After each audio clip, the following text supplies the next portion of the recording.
Okay students, तो last lecture में हम लोगों ने सम इम्पोर्टेंट सेट्स पढ़ा था। ठीक है, आज हम लोग टाइप ऑफ सेट्स पढ़ेंगे। ठीक, तो सबसे पहला सेट है हमारा सिंगलेटन सेट। सिंगलेटन सेट को हिंदी में हम लोग कहते हैं एकल समुच्चय। ठीक, सिंगलेटन सेट क्या होता है? A set consisting of a single element is called singleton set.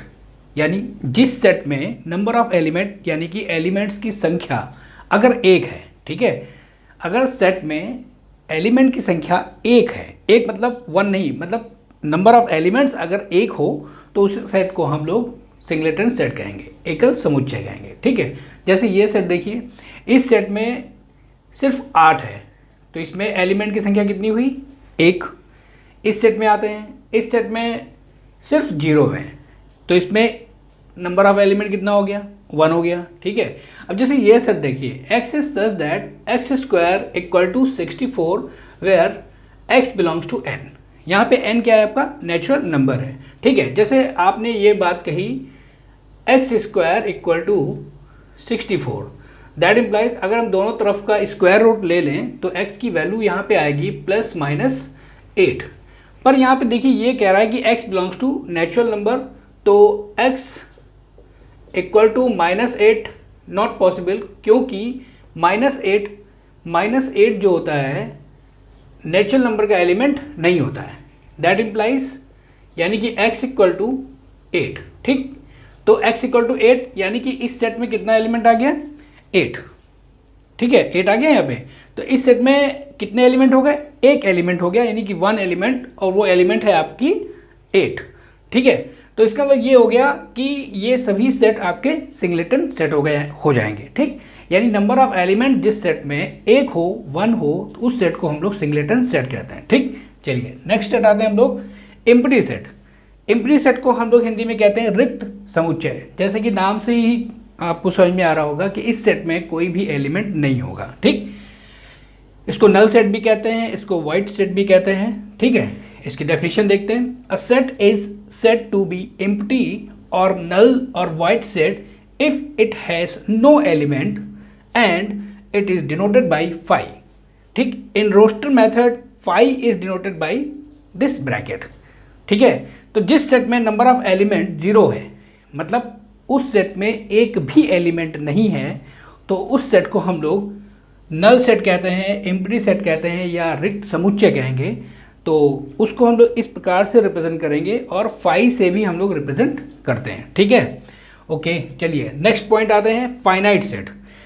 If a set has finite number of elements that can be counted और लिस्टेड यानी कि labelled, that is counting of elements surely comes to n and is called a finite set. ठीक, मतलब finite set यानी कि इसको हम लोग हिंदी में कहते हैं परिमित समुच्चय। परिमित समुच्चय कैसे कहते हैं? जिस सेट में नंबर ऑफ एलिमेंट काउंटेड हो यानी गिने जा सकें। ठीक, फाइनाइट हो।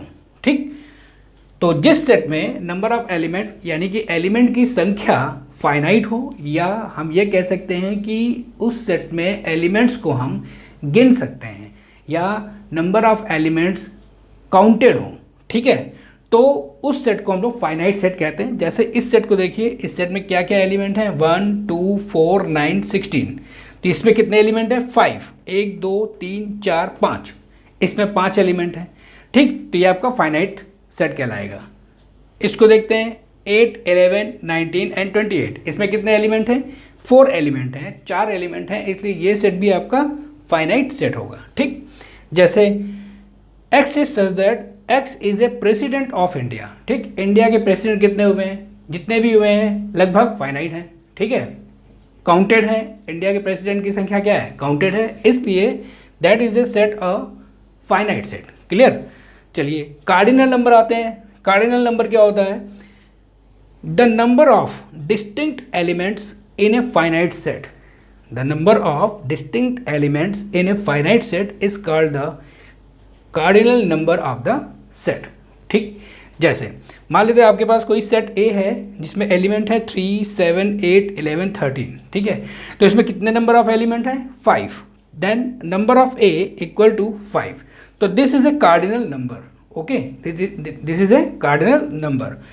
मान लीजिए आपके पास ए सेट है, इसमें आपके पास देखिए ये एलिमेंट आपको दिख रहे हैं a b b a b, ठीक है। तो इसमें अगर गौर से देखिए तो सिर्फ दो ही एलिमेंट हैं जो कि ए है और बी है। अगर हम एक ही एलिमेंट को कई बार लिख दें तो हम उसको एक ही मानेंगे। जैसे यहाँ पे ए को हमने देखा 1 2 3 4 बार लिखा हुआ है, तो इसका मतलब ये नहीं कि इसमें 4 बार ए आया है तो उसके एलिमेंट की संख्या 4 हो जाएगी, उसको हम एक ही मानेंगे, ठीक। जैसे यहाँ पे बी 1 2 3 4, ये भी 4 बार आया है, ठीक है, 4 टाइम्स आया है। तो इसका मतलब ये नहीं कि बी भी 4 बार मानेंगे, नहीं, एक ही बार मानेंगे। तो इसमें टोटल एलिमेंट क्या हो गए आपके 2, ठीक है। इस सेट को हम ऐसे भी रिप्रेजेंट कर सकते हैं ए कॉमा बी। तो इसका नंबर ऑफ ए यानी कि cardinal number of this set क्या हो जाएगी, number of A equal to 2। Clear, ठीक है। चलिए नेक्स्ट आता है हम लोग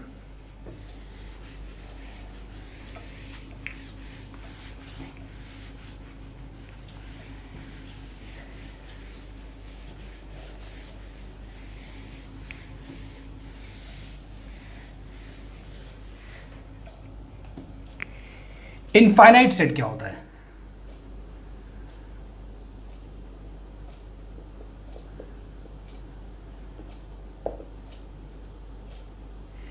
इनफाइनाइट सेट को हिंदी में हम लोग कहते हैं अपरिमित समुच्चय।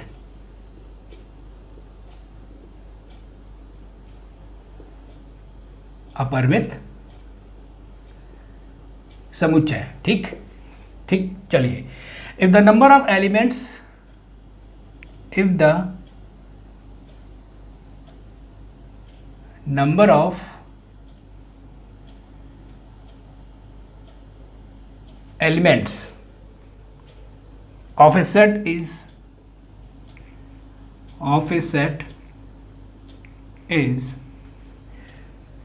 infinite,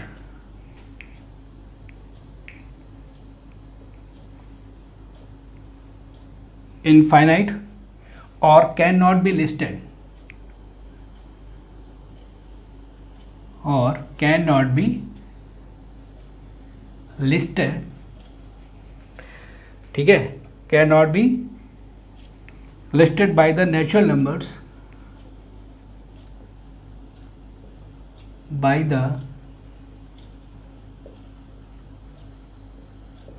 natural numbers क्या होती हैं आपकी, जैसे 1 2 3 4 डैश डैश डैश, ठीक है, एन तक के लिए। For any natural number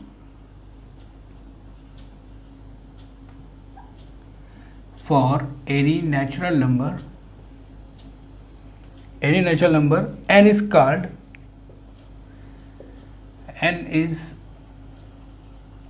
called an infinite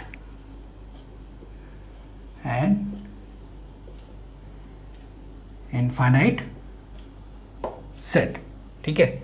जैसे इसका एग्जाम्पल देखते हैं, इसका मतलब क्या हो गया, if the number of elements of a set is infinite, मतलब किसी सेट में अगर एलिमेंट की संख्या, नंबर ऑफ एलिमेंट अगर इनफाइनाइट है, ठीक है, इनफाइनाइट है, या हम इसको ऐसे भी कह सकते हैं can not be listed, can not be labelled, ठीक है, मतलब हम इसको काउंट नहीं कर सकते, that can not be counted, ठीक है।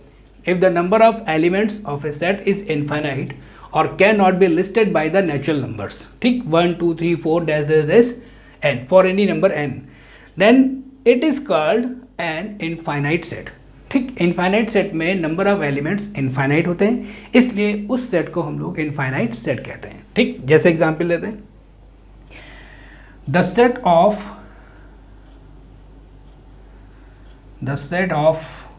all points on the arc of a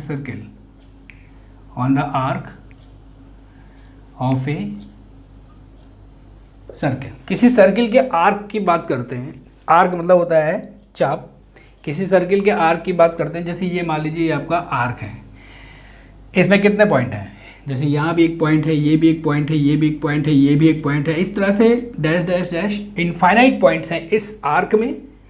अगर हम इसका एक सेट बनाएंगे तो that is a infinite set, ठीक। इस सेट, अगर इस सभी पॉइंट का हम एक सेट बनाएंगे तो इसे हम कहेंगे इनफाइनाइट सेट। ठीक, जैसे इसका एक और एग्जांपल हम लेते हैं, set of all points in a plane, set of all points in a plane, किसी एक प्लेन में सभी पॉइंट्स का अगर एक सेट बनाएं तो that is a infinite set. भाई प्लेन तो देखिए आपका, जैसे ये मान लीजिए ये प्लेन है, ठीक है, जैसे ये बोर्ड भी प्लेन ही है, इसमें कितने सारे पॉइंट्स होते हैं, ठीक है, इनफाइनाइट सेट हो जाएगा। ठीक है, इसमें इनफाइनाइट पॉइंट होंगे तो that is a set of infinite set. ठीक, एक और एग्जांपल लेते हैं, the set of all lines, set of all lines in a plane, किसी एक प्लेन में अगर हम लाइंस का सेट बनाएं, जैसे ये प्लेन है, इस पे कितनी लाइंस हम ड्रॉ कर सकते हैं, 1 2 3 4 5 6 7, इस तरह से बहुत सारी लाइन हम इसमें इस प्लेन में ड्रॉ कर सकते हैं, तो that is A set of infinite set. ठीक है, ये इनफाइनाइट लाइन हम इसमें ड्रॉ कर सकते हैं, इसलिए ये सेट भी आपका इनफाइनाइट सेट कहलाएगा। ठीक, जैसे एक सेट दे रहे हैं, इसमें सेट बिल्डर प्रॉपर्टी द्वारा, सेट बिल्डर मेथड द्वारा एक सेट दिखाते हैं हम लोग। X is such that x की वैल्यू 1 से ग्रेटर देन एंड 2 से less than, x is greater than 1 and 2 and less than 2 and x belongs to real number, वास्तविक संख्या से अगर ये बिलोंग करता है। तो देखिए अगर हम रियल लाइन एक खींचते हैं, ठीक है, दैट इज माइनस इनफाइनाइट से plus infinite, that is a number line. ठीक है, ये आपका यहाँ पे 0 है, ये आपका 1 है, ये आपका 2 है, दैट इज -1, ये डैश डैश डैश इनफाइनाइट, यहाँ पे डैश डैश माइनस इनफाइनाइट। तो देखिए 1 और 2 के बीच में कितने रियल नंबर्स हैं, 1 और 2 के बीच में देखिए 1.1 1.12 1.123 1.2 1.123 4, इस तरह से 1.102 समथिंग आप कुछ भी ले सकते हैं, 1.8 1.812 1.813 या 1.9, ये सभी 1 और 2 के बीच में होंगी। तो इस तरह से इनफाइनाइट पॉइंट होंगे 1 और 2 के बीच में, तो that is A set of infinite set. ठीक है, चलिए एक और एग्जाम्पल देखते हैं हम लोग, the set of all concentric circle, the set of all concentric circles with a given center, with a given center।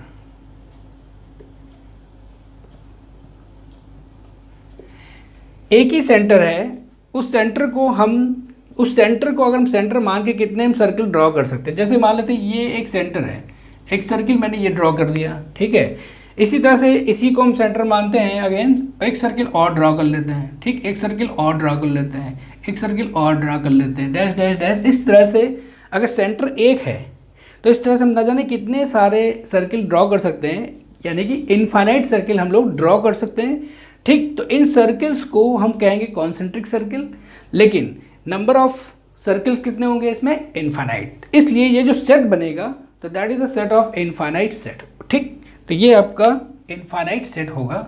Okay, तो that is a infinite set अपरिमेय समुच्चय if the number of elements of a set is infinite or cannot be listed by the natural numbers 1 2 3 4 dash dash dash n for any number n is called an infinite set। इसका example, the set of all points on the arc of a circle, the set of all points in a plane, set of all lines in a plane, x is such that x की value 1 और 2 के बीच में, जिसमें कि x belong कर रहा है real number को, ये सेट भी आपका इनफाइनाइट सेट है। And the set of all concentric circle with A given centres. ठीक,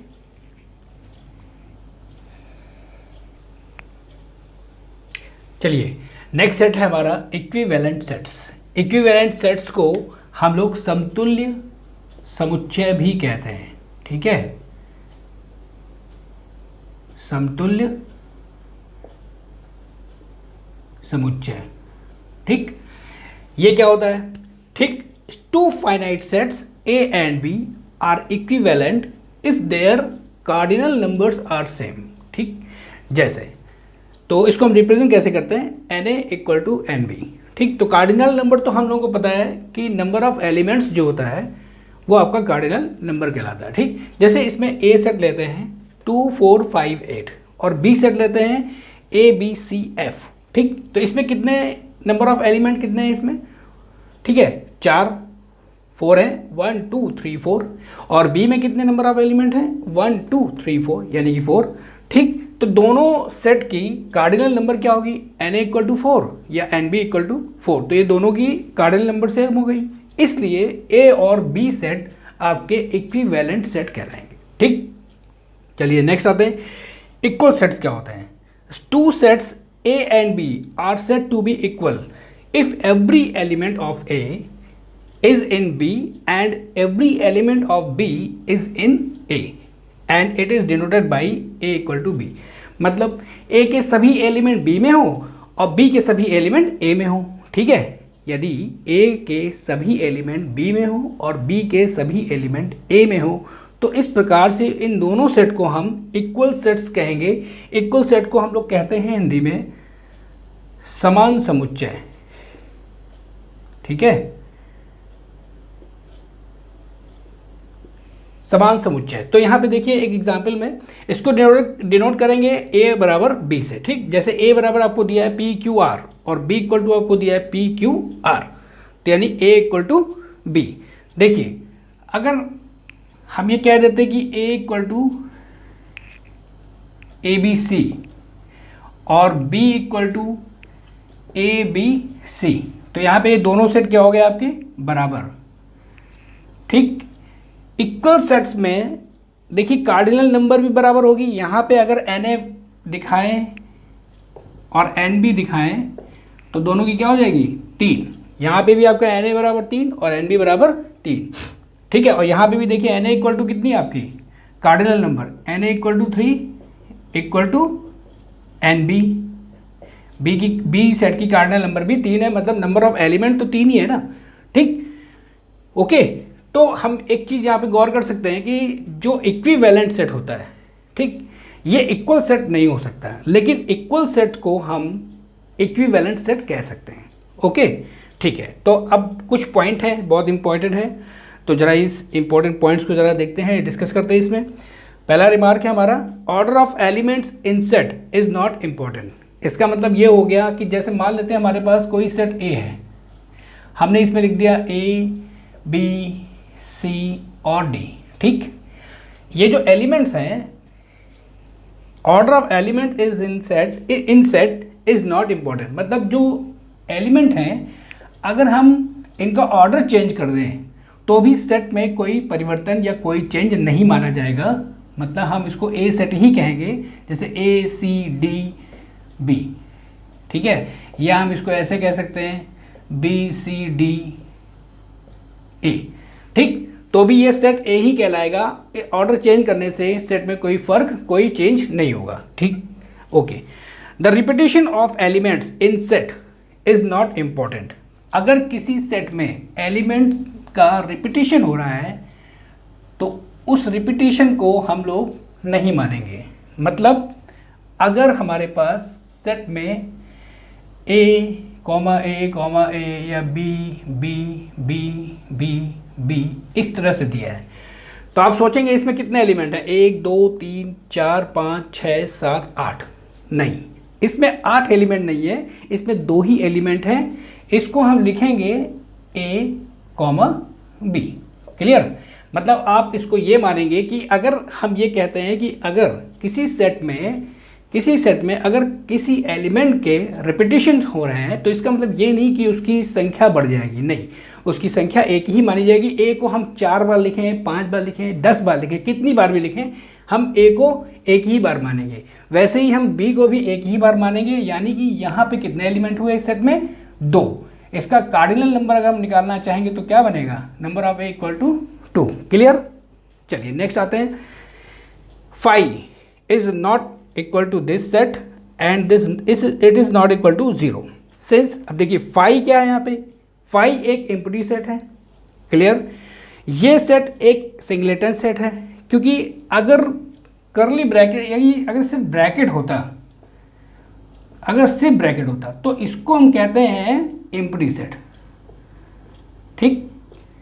लेकिन यहां पर गौर से देखिए जीरो भी है इसमें, तो ये जीरो हो गया इसमें, तो जीरो यहाँ पे एक एलिमेंट का काम कर रहा है, तो इसका मतलब ये सेट कौन सा हो जाएगा आपका? सिंगलेटन सेट होगा, यानी ये सेट आपका सिंगलेटन सेट होगा, फाई आपका एम्प्टी सेट होगा। और जो जीरो दिया हुआ है ये कोई सेट नहीं है, ये जस्ट एज ए एलिमेंट है, ठीक। तो ये तीनों आपस में बराबर नहीं होंगे, ठीक है, समझ में आ गया? तो ये पॉइंट आपके हो गए, ठीक। तो आप इनको आप रिवाइज कर लीजिएगा, ये एक बहुत बेसिक चीज़ है जो कई बच्चे छोड़ के चढ़ते हैं, तो मैं तो चाहूँगा कि आप इसे पढ़ें और इन्हें समझें, ठीक। अच्छी तरह से इनको डिस्कस करिएगा, ठीक है। तो नेक्स्ट लेक्चर में हम लोग इससे आगे पढ़ेंगे, ओके।